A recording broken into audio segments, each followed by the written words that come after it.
Que abramos nuestras Biblias en Hechos capítulo 11. Estamos meditando en todos estos domingos desde que comenzamos el 2014 acerca de la iglesia, las estructuras de la iglesia, la naturaleza de la iglesia, la visión, la misión, los valores de la iglesia, lo que el Señor mismo dijo acerca de la iglesia y lo que encontramos en todos los pasajes bíblicos que nos habla acerca de la iglesia. Y la verdad que todavía tenemos para unos cuantos domingos más seguir meditando sobre el mismo tema. Porque la iglesia del Señor ha de ser la iglesia del Señor o no es la iglesia del Señor, así de sencillo. ¿Es la iglesia del Señor o no es la iglesia del Señor? ¿Somos sus hijos o no somos sus hijos? No podemos caminar con un pie adentro y con un pie afuera. O somos o no somos. Así de sencillo trabaja el Señor. El Señor nos ama absolutamente a todos. El Señor quiere que todos seamos parte de su familia. Pero está en cada uno de nosotros el tomar esa acción, el tomar esa decisión y transformarla en una acción, en ser parte de la iglesia del Señor. Y hemos dicho que todos somos responsables en la iglesia del Señor. No es una cuestión solamente de los pastores o de los diáconos o de los líderes. Todos los miembros de una iglesia somos responsables delante del Señor y delante de la iglesia del trabajo de la iglesia, de la obra de la iglesia, de la misión de la iglesia. Dijimos también que la misión de la iglesia no cambia, a través de los años no cambia, es la misma misión. Lo que el Señor ha establecido, lo que el Señor espera de cada uno de nosotros, sigue siendo exactamente igual. Lo que sí ha cambiado es los tiempos en los que estamos viviendo. Por eso la iglesia necesita pensar y repensar, plantearse y replantearse constantemente de qué manera llevar adelante la misión de la iglesia. Repito, la misión no cambia, pero la manera de llevarlo a cabo sí cambia, absolutamente cambia, de acuerdo a los tiempos que nos toca vivir. Por eso es tan importante conocer los tiempos en los que estamos viviendo para poder llevar adelante la misión que el Señor quiere y espera de cada uno de nosotros. Y la misión que el Señor quiere y espera de nosotros como una congregación, como una iglesia. Por eso al meditar acerca de la iglesia, meditamos acerca de la iglesia del Señor, pero específicamente de esta, nuestra iglesia, la congregación hispana en Hillandale Baptist Church. Somos nosotros la iglesia. Cómo llevar adelante la misión es el verdadero desafío. Y no es solo una cuestión de meditar en la palabra del Señor, sino que esta meditación llegue a nuestros corazones, llegue a nuestras vidas y que lo podamos poner en acción. Por eso hoy, al meditar en este pasaje del capítulo 11, no puedo dejar de soñar que nuestra iglesia sea como esta iglesia en el capítulo 11. La iglesia que era conocida como la iglesia en Antioquía. Y la verdad que este modelo de iglesia, estas características de iglesia que Lucas nos describe, es la iglesia que en el caso mío, a mí me gustaría que sea nuestra iglesia. Pero usted tiene también sus propios sueños. Por eso la meditación de este domingo se llama ¿qué clase de iglesia queremos? No es qué clase de iglesia quiere el pastor, qué clase de iglesia quieren los diáconos, qué clase de iglesia quieren los americanos, qué clase de iglesia quieren los líderes. Es qué clase de iglesia queremos. Así ha de ser la pregunta y así debe ser respondida. ¿Qué clase de iglesia queremos entre todos? Porque todos hacemos la iglesia. La misión y la visión de la iglesia está dada por el trabajo de todos, por lo que el Señor nos da a cada uno de nosotros. ¿Qué clase de iglesia queremos? Hechos capítulo 11. Así lo leemos en la misma versión que están allí en sus bancos. No, esta es la Reina Valera actualizada. Me complica porque no la puedo leer. ¿Lo tienen? Hechos capítulo 11, a partir del versículo 19. Vamos a leer. Dice, entre tanto, los que habían sido esparcidos a causa de la tribulación que sobrevino en tiempo de Esteban, fueron hasta Fenicia, Chipre y Antioquía, sin comunicar la palabra a nadie, excepto solo a los judíos. Pero entre ellos había unos hombres de Chipre y de Cirene, quienes entraron en Antioquía y hablaron a los griegos, anunciándoles las buenas nuevas de que Jesús es el Señor. La mano del Señor estaba con ellos, y gran número que creyó se convirtió al Señor. Llegaron noticias de estas cosas al oído de la iglesia que estaba en Jerusalén, y enviaron a Bernabé para que fuese hasta Antioquía. Cuando él llegó, vio la gracia de Dios, se regocijó y exhortó a todos a que con corazón firme permaneciesen en el Señor. Porque Bernabé era hombre bueno y estaba lleno del Espíritu Santo y de fe, y mucha gente fue agregada al Señor. Vamos a leer hasta ahí, pero dejen la Biblia abierta, ¿sí? Porque vamos a seguir meditando más allí. El domingo pasado hablábamos justamente que la iglesia del Señor gozaba de paz, pero que ese tipo de paz no era una paz externa, sino una paz interna, una paz del corazón, una paz del alma, una paz que solamente aquellos que están en paz pueden describirla. La paz no tiene que ver solamente con la ausencia del conflicto, porque como veíamos, había conflicto, la iglesia estaba siendo perseguida, pero el autor del libro de los Hechos dice que la iglesia estaba en paz y que crecía en paz y maduraba en paz. Pero la iglesia estaba siendo perseguida, y cuando empezamos a leer este pasaje nos dice que había una persecución, había una tribulación en tiempo de Esteban, habían matado a uno de los diáconos que habían elegido en la iglesia, lo habían matado y se armó un revuelo, toda la gente comenzó a salir, eran esparcidos a distintos lugares. Así que seguimos en la misma situación de la iglesia, en una persecución, en un momento difícil, pero cuando están saliendo, cuando están siendo esparcidos, dice que no le hablaban a nadie. Qué característica, ¿no? No le hablaban a nadie, excepto, dice, solo a los judíos. O sea, se encontraba un judío con otro judío y lo que hacía era hablarle a ese otro judío, pero a nadie más. Por eso estamos viendo acá un proceso también en la iglesia, de cómo comenzó a abrirse, cómo comenzó a expandirse. Hasta este momento, hasta Hechos capítulo 11, fueron esparcidos, pero no le hablaban a nadie, excepto solamente a los que eran de la misma raza. Dice, pero había algunos de ellos, y notable que no se mencionan los nombres de ninguno. Dice, había algunos de ellos que eran de Chipre y de Cirene, quienes entraron en Antioquía y hablaron a los griegos, hablaron a los que no eran judíos, hablaron a los gentiles.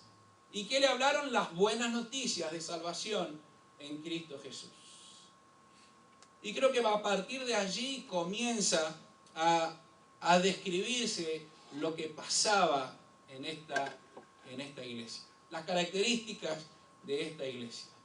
La primera característica que puedo ver es una iglesia multicultural.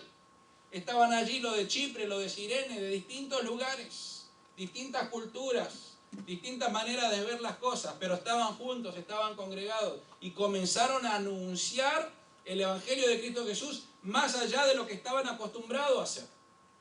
Y por otro lado, ellos mismos no eran judíos.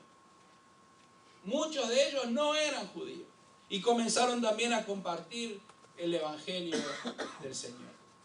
Por eso, si queremos o soñamos un tipo de iglesia, tiene que ser un tipo de iglesia en el cual venzamos las propias barreras que cada uno de nosotros nos ponemos. Las propias barreras que muchas veces se ponen alrededor nuestro. Ya sea del lenguaje, de cultura, de ciudad, de edad. No hay barreras para el Evangelio de Cristo Jesús. Sí hay distintas maneras de presentarlo para distintos casos. Por eso Pablo decía, al judío me hago judío, al griego me hago griego, con tal de alcanzarlo. Pero una iglesia que anuncia el Evangelio del Señor. Y tan notable había sido esto, que llegó esta noticia hasta la iglesia de Jerusalén, la iglesia madre, la iglesia donde podríamos decir de alguna manera que comenzó todo, porque allí estaban en Jerusalén. Llegó la noticia, entonces la iglesia de Jerusalén decidió mandar a un hombre llamado Bernabé a que vaya y vea qué es lo que está pasando en Antioquía. ¿Por qué? Porque llegaron noticias, las buenas y las malas. Como siempre van a correrse las noticias. Las buenas noticias de crecimiento y las malas noticias de que se estaban metiendo en la iglesia mucha gente que no eran judíos. ¿Qué problema resultaba aquí? Así que va Bernabé, lo lindo de esta iglesia de Jerusalén, que decidió mandar a un hombre bueno, lleno del Espíritu Santo, de fe, para que pueda ver el lugar. Llegó Bernabé y dice que vio la gracia de Dios en aquel lugar. Vio la gracia de Dios en medio de cada uno de los hermanos. ¿Y qué le dijo Bernabé a la iglesia? Permanezcan fieles al Señor. Podría haber puesto un montón de requisitos que más tarde lo tienen que poner. Un montón de pautas, un montón de reglas de qué es lo que tenían que hacer. Pero alguien lleno del Espíritu Santo da ese consejo. Sean fieles al Señor. ¿Qué clase de iglesia queremos? Una iglesia que sea fiel al Señor, donde cada uno responda a esa fidelidad del Señor, a lo que el Señor nos dice, actuar, ser sensible al Señor y actuar, movernos de acuerdo a lo que el Señor nos está diciendo y no de acuerdo a las circunstancias que cada uno está pasando. Ser fieles al Señor. El consejo que mi abuela nos daba siempre, cada vez que nos encontrábamos y que podíamos charlar un poquito, era el mismo: sé fiel al Señor. Y no importa de qué tema estábamos hablando, caíamos siempre en la misma línea. Cuando le íbamos a pedir un consejo para ver qué íbamos a estudiar, o con quién nos íbamos a casar, o lo que sea, siempre era el mismo consejo: sé fiel al Señor. Cuando nos íbamos a venir para los Estados Unidos, nos fuimos a despedir de la abuela y ya sabíamos que nos íbamos a despedir y que no nos íbamos a ver más. Eso era lo que teníamos seguro, ¿no? Así que esa despedida era ya despedida hasta que nos encontremos alguna vez con el Señor. Así que nos fuimos a despedir y ¿saben lo que me dijo la abuela? Sean fieles al Señor. No importa dónde, no importa cómo, sean fieles al Señor. Algo que debemos buscar sin descansar es ser fiel al Señor. Él es fiel con nosotros. El tema es, ¿somos nosotros fieles con el Señor? En todos los sentidos que esta palabra demanda. Ser fiel al Señor. Hace prácticamente desde que comenzamos la obra aquí en Highlander, fuimos viendo algo que se llamó la cruz de la iglesia. Cada iglesia tiene una cruz, así como cada discípulo debe llevar su propia cruz. Jesús dijo, ¿no? Si quiere ser mi discípulo, niéguese a sí mismo, tome su cruz cada día y sígame. Todo discípulo del Señor carga una cruz, lleva una cruz. Y no necesariamente una cruz de madera, porque sería muy sencillo llevar una cruz de madera. Lo que el Señor nos está desafiando es algo mucho, mucho más grande que cargar una cruz sobre nuestros hombros. Pero también la iglesia tiene una propia cruz, que es la suma de todas las cruces de todos los discípulos que estamos llevando. La cruz de la iglesia. Y en esa cruz siempre hay un palo mayor y un palo menor. Y siempre hablamos acerca de la cruz, de esta necesidad vertical que todo ser humano tiene con Dios. Y de alguna manera siempre en la cruz ese palo mayor es el vertical. Ese palo mayor, el más fuerte, es el vertical. Si el palo mayor no está fuerte, si nuestra fidelidad al Señor no está fuerte, no está firme, lo otro se va a caer. El palo transversal se va a caer, se va a debilitar, se va a venir abajo. ¿Por qué? Porque necesita estar firme el palo vertical. ¿En dónde está fundamentada nuestra fe? ¿En dónde está fundamentada nuestra relación con el Señor? Por eso debemos crecer, madurar en todos los aspectos de esta cruz. No solamente en el palo vertical, que es muy necesario, sino también seguir creciendo en el ámbito horizontal. Si queremos estar bien con el Señor, debemos estar bien también con los hermanos. Por eso cuando le preguntaron a Jesús cuál era el principal mandamiento, ¿cuál fue la respuesta de Jesús? Amarás al Señor tu Dios con todo tu corazón, con toda tu fuerza, con toda tu mente. Dice, y el segundo semejante, y a tu prójimo como a ti mismo. Jesús siempre lo pone junto, lo pone unido. Las dos cosas, la cruz del discípulo y la cruz de la iglesia. Amar al Señor por sobre todas las cosas y también a nuestros prójimos. Las dos cosas tienen que crecer al mismo tiempo. Por eso anhelo una iglesia que sea fiel al Señor. Que podamos responder a la fidelidad del Señor con nuestra propia fidelidad. Amar más y más a nuestro Dios y amar más y más a nuestro prójimo, a los que están alrededor nuestro.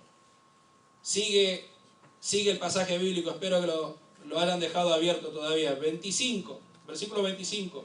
Dice, después partió Bernabé a Tarso para buscar a Saulo, y cuando lo encontró, le llevó a Antioquía.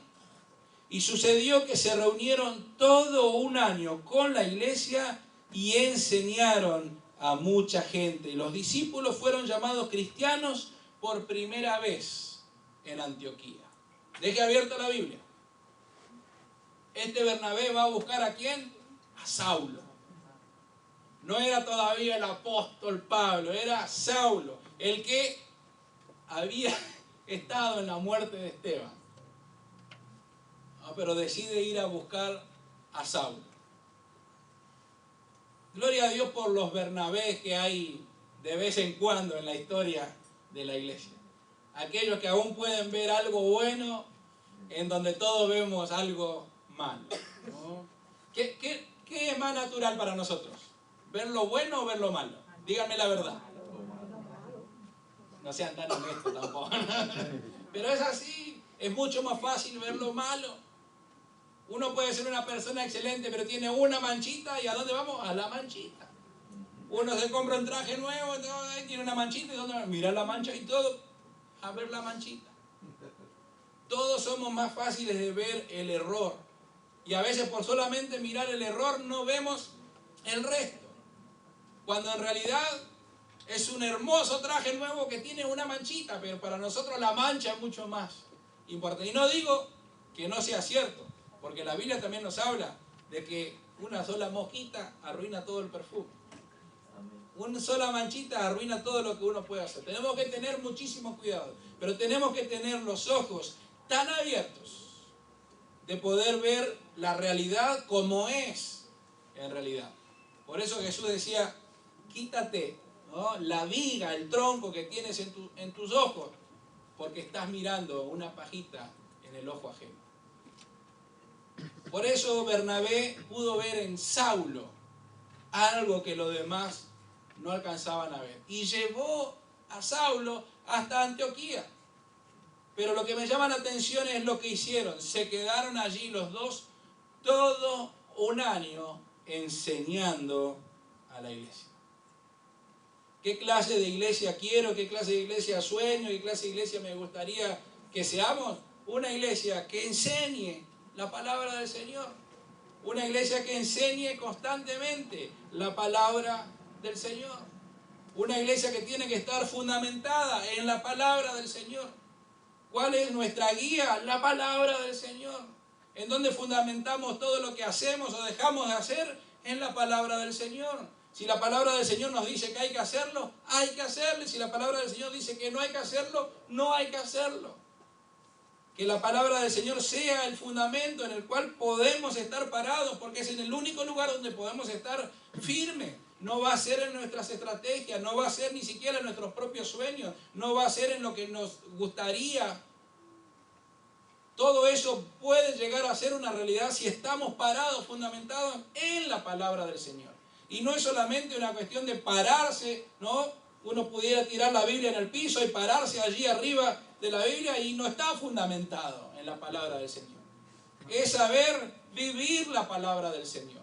No es solamente conocerla, es vivir la palabra del Señor. Cuando dice aquí que enseñaban la palabra del Señor, no era solamente una cuestión de transmitir el conocimiento, porque ellos fueron ejemplo de la vida cristiana y pudieron transmitir el cómo vivir la vida cristiana. Eso es enseñar la palabra de Dios. Es conocer las Escrituras, pero ¿qué quieren decir? ¿Qué esperan de mí? ¿Y cómo puedo ser transformado por la palabra de Dios? No solamente una cuestión de transmitir el conocimiento.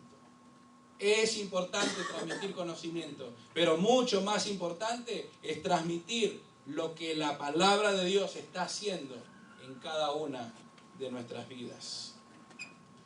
Cuando uno enseña la palabra de Dios, es necesario que haya algo más, que alguien aprenda.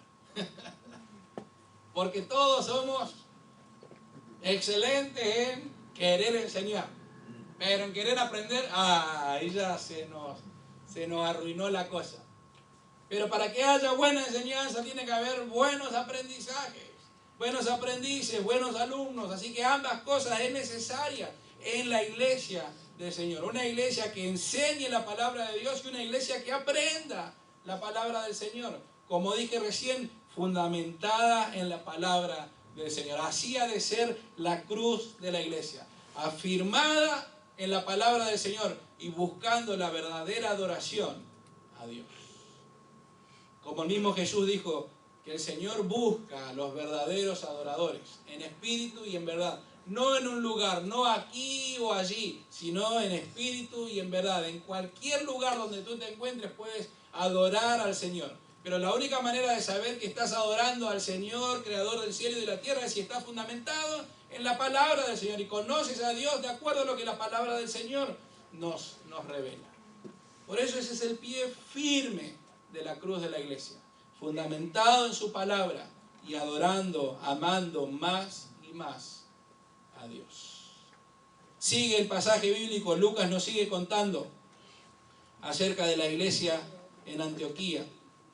Dice versículo 27, en aquellos días descendieron unos profetas de Jerusalén a Antioquía, y se levantó uno de ellos que se llamaba Agabo y dio a entender por medio del Espíritu que iba a ocurrir una gran hambre en toda la tierra habitada. Esto sucedió en tiempos de Claudio. Entonces los discípulos, cada uno conforme a lo que tenía, determinaron enviar una ofrenda para ministrar a los hermanos que habitaban en Judea. Y lo hicieron enviándolo a los ancianos por mano de Bernabé y de Saulo. Había un gran hambre, habría una gran necesidad en toda Judea. Ellos estaban bien, pero sus hermanos en otro lugar estaban pasando necesidades. ¿Y qué hicieron? Cada uno, dice, conforme a lo que tenía, estuvo dispuesto a dar una ofrenda, a enviar una ofrenda para aquellos que lo necesitaban. La iglesia de Antioquía supo entender lo que es vivir la palabra del Señor. Y es, yo no puedo estar bien y disfrutar del confort que tengo cuando otros hermanos míos están pasando necesidad. Debemos colaborar unos con otros, así como somos todos responsables delante del Señor, también somos responsables en cómo están los demás.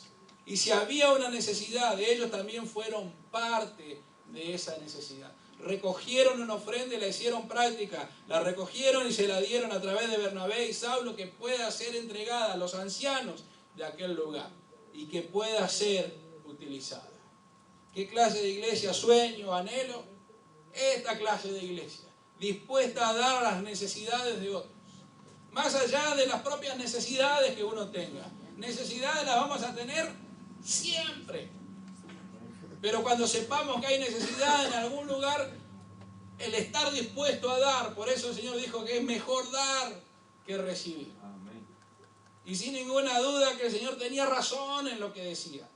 Y el Señor nos está enseñando algo cada vez que nos dice que es mejor dar que recibir. No es un dicho de los boxeadores, ya lo dije, ¿no? Los boxeadores también dicen es mejor dar que recibir, sin ninguna duda. Pero el Señor nos enseña esto, es mejor dar que recibir. La iglesia tiene que estar dispuesta y disponible a dar en medio de las necesidades. Yo sé que esa es una de las características que tenemos, pero yo sé que también podemos crecer más y más en ayudar a otros. ¿Por qué? Porque realmente nosotros, hermanos, estamos muy bien, muy privilegiados en las condiciones que estamos viviendo. Solamente al comparar, que está mal hacerlo, ¿no? Pero solamente al comparar con cada uno de nuestros países, estamos muy bien. Y si hablamos de necesidades en otros lugares, estamos recontra bien. Somos un porcentaje muy minúsculo en la población mundial que podemos estar dentro de la línea en la que tenemos comida todos los días. Es más, tenemos problemas en qué hacemos con la comida. El 25% de la comida de este país se tira, ¿saben dónde? A la basura, sí. Pero el 25% salen de nuestros refrigeradores. No es de los restaurantes, no es de los supermercados, que también se tira allí un alto porcentaje. Más del 70% de la comida es tirada a la basura. Y el 25% sale de nuestros refrigeradores, del consumidor, que compró y que no lo usó. Entonces hay algo que debemos que mejorar, algo que debemos cambiar. Hay un paradigma en nuestra vida que debe ser cambiada y somos nosotros responsables. Lamento decírselo porque nos cae a todos ahora que lo sabemos. Que debemos administrar mejor las cosas del Señor, porque lo que el Señor nos ha dado es para ser de bendición a otros, no para que engordemos nosotros.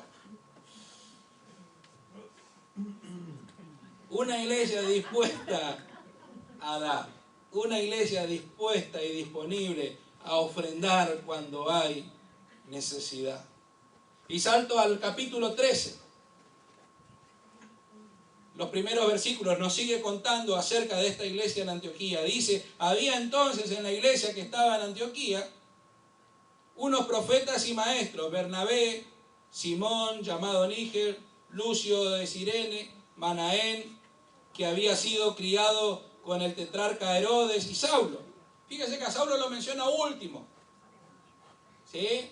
Era el que Bernabé, que lo mencionaron primero, fue el primero mencionado. Fue el que fue a buscar a Saulo para que pueda enseñar. Dice que estaban allí, que mientras ellos ministraban al Señor y ayunaban, el Espíritu Santo dijo, apartadme a Bernabé y a Saulo para la obra a la que los he llamado. Entonces, habiendo ayunado y orado, les impusieron las manos y los despidieron, los enviaron. ¿Qué clase de iglesia espero? Anhelo que seamos una iglesia que envíe misioneros, una iglesia que envíe obreros, una iglesia sensible a lo que Dios nos está diciendo y que envíe a aquellos hombres y mujeres que Dios ya está llamando para la obra en el ministerio. Una iglesia que no sea egoísta de querer quedarse con todos los miembros y aún con Bernabé y con Saulo, porque ¿a quién llamó el Señor? A los mejores en las obras, a los que estaban enseñando. Uno diría, Señor, llama a otros, no quiere que te enviemos a este. El Señor llamó, dice, separadme a Bernabé y a Saulo. Y ellos una vez más ayunaron y oraron, y cuando entendieron que esa era la voluntad del Señor, dice que oraron por ellos y los despidieron. Una iglesia que envíe, y eso que los despidieron no quiere decir solamente le dijeron chau, chau. Los despidieron quiere decir que se hicieron cargo de que puedan ir. Vayan, que nosotros los vamos a cubrir en oración y con las ofrendas, así como ayudamos en la necesidad de otros lados para que puedan hacer este trabajo. Sepárenlo. Y ellos lo hicieron y enviaron. Sueño con una iglesia que envíe misioneros, que sepa cuál es la necesidad y enviar a misioneros en donde hay que hacerlo. Lo he dicho muchas veces, todos somos misioneros. Salimos de estas puertas y somos misioneros. La iglesia es misión. La misión no tiene que ver solamente con irse a otro país. La misión es salir de estas puertas y ser el misionero que Dios espera. Ser la sal y la luz en el mundo donde estamos. En nuestra familia, en nuestro trabajo, en nuestro barrio, en nuestras casas. Allí somos misioneros. Pero también el Señor llama a aquellos que quiere para una tarea específica. Y para aquellos que llama a una tarea específica, que seamos una iglesia dispuesta a enviar misioneros. Hasta ahora somos una iglesia que ora por misioneros. Y digamos, porque en los papeles figura que ofrendamos para los misioneros. Pero que gloria a Dios, el Señor sostiene a sus misioneros. Pero sueño en una iglesia que envíe misioneros al campo. Una iglesia que ame más y más.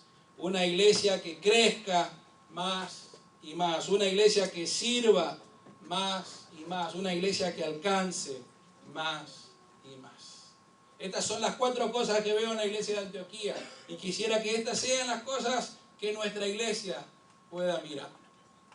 Cada domingo en su boletín usted recibe un gráfico allí atrás y estas son las fotitos que representan a nuestra iglesia en las 4 cosas. Por eso le digo, este mensaje no es la primera vez que lo predico. El mismo pasaje debe ser por lo menos la 5ª vez que lo estoy predicando en Highlander. Pero gracias a Dios siempre lo podemos entender de distintas maneras. Pero anhelo una iglesia que ame o que esté dispuesta a amar más y más. Al Señor por sobre todas las cosas, pero también a sus prójimos. ¿Cómo podemos actuar y demostrar este verdadero amor hacia Dios y hacia los demás? Una iglesia que crezca más. Estar dispuesto a crecer más y más en la palabra del Señor y también, como la Biblia misma nos enseña, que el Señor añadía a sus iglesias los que habían de ser salvos. ¿Por qué? Porque ellos iban madurando en la fe del Señor. Que crezcamos en todos los aspectos, pero especialmente en el conocimiento de la palabra de Dios y más que en el conocimiento, en vivir la palabra de Dios como ha de ser vivida. Una iglesia que sirva más, servir más, estar dispuesto a servir a los otros, estar dispuesto a no esperar que me sirvan a mí, sino tomar la iniciativa de servir a otros. Siempre hay otro que tiene una necesidad. Y que yo pueda estar dispuesto a hacer las manos del Señor en ese momento es una bendición que no puedo dejar pasar. Pero debemos aprender a que servir más es el sentido de nuestra vida, es el sentido de nuestra iglesia. Y una iglesia dispuesta a ir, una iglesia dispuesta a alcanzar más y más. No solamente a los que están aquí cerca, sino a los que están más lejos, donde haya que romper barreras de cultura, de idioma, de comida, de tradiciones. Pero estar dispuesto, porque si el Señor llama, que la iglesia pueda enviar. ¿Está dispuesto a amar más? ¿Está dispuesto a crecer más? ¿Está dispuesto a servir más? ¿Está dispuesto a alcanzar más? Porque la iglesia no va a ir más allá de donde usted vaya. Como iglesia no vamos a alcanzar a hacer las cosas que soñamos hacer si no nos ponemos a hacerlas. Por eso necesitamos que todos, como responsables delante del Señor, hagamos de la iglesia lo que el Señor quiere y espera que su iglesia sea. Me acuerdo siempre de ese gráfico de un buzo que está llegando a las profundidades del mar y poder contar a los que están arriba qué es lo que está sucediendo en aquel lugar. Y cada buzo tiene la oportunidad de llegar hasta cierta profundidad, tiene una preparación que le permite llegar hasta cierta profundidad. ¿Por qué? Por la misma presión que el agua produce y de acuerdo a los equipos que pueda tener disponibles para seguir yendo un poco más profundo. Así que los que están allá arriba, lo único que se pueden enterar es de acuerdo a la profundidad que el buzo pueda llegar. No quiere decir que hasta donde llegó el buzo, hasta ahí está el mar, hasta ahí está el océano. Hay más, pero conocemos hasta donde llega el buzo. Pero si mejoramos los equipos, si la manguera es más larga, si entrenamos al buzo para que pueda aguantar más y que pueda haber otro que lo acompañe, la profundidad que podamos alcanzar va a depender de lo que estemos dispuestos a hacer. ¿Hasta qué profundidad vamos a llegar? ¿Hasta qué profundidad está dispuesto a pagar el precio? Tenemos allí en casa un balde. ¿Balde le dicen? Era un cubo de pintura, Cubo hace con mucho Facebook. tiempo, pero siempre lo teníamos allí. Y cada vez que llueve se llena de agua, así que ahora estaba con hielo, ¿no? Duro. Y siempre soñé con tener uno de madera. ¿Cómo se llama el de madera? Un barril. Siempre soñé con tener un barril en casa. Y ya me lo había diseñado, hacer un corte y hacer 2 silloncitos con la mitad con barril. Me gusta mucho la madera. Y si no me salía, lo prendía a fuego y hacía un asado, ¿no? Pero un barril. Siempre me gustó los barriles de madera, ¿no? Y esa combinación madera y acero, hierro. Y una vez vi un gráfico que me hizo pensar mucho en que las iglesias somos así como los barriles. Vieron que los barriles tienen muchas maderitas. Y pensemos un poquitito en un barril que estas maderas tengan distintas alturas. No es un barril completo, sino que la madera en alguna parte está cortada. ¿Hasta dónde tiene capacidad ese barril de contener el agua? Hasta la madera más baja. Puede haber maderas más altas, pero no va a contener más allá que la maderita más baja. Así somos en la iglesia. Aunque seamos un montón maduros y creciendo y altos y grandotes, si hay uno bajito, hasta allí es el contenedor del agua. ¿Por qué? Porque no se puede contener. Por eso somos responsables unos con otros en que todos crezcamos, a estimularnos en el amor, en la fe, en las buenas costumbres, estimularnos en hacer las buenas obras, en que todos crezcamos en el Señor.